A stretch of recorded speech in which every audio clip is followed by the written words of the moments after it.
ಮಂಗಳಸೂತ್ರ ಅಂತಾರೆ.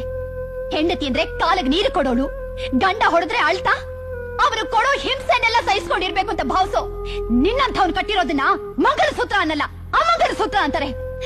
ಈ ಜನಗಳಿಗೋಸ್ಕರ, ಈ ಸಮಾಜಕ್ಕೋಸ್ಕರ ಈ ಅಮಂಗಳಸೂತ್ರನ ಕಟ್ಕೊಂಡು ನಾನು ಬಾಳಲ್ಲ.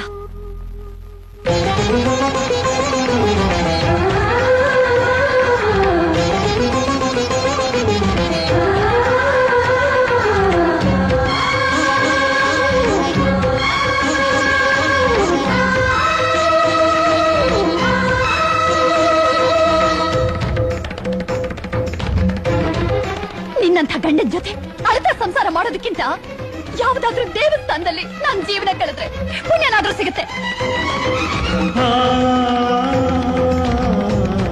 ಮಹಾಲಕ್ಷ್ಮಿ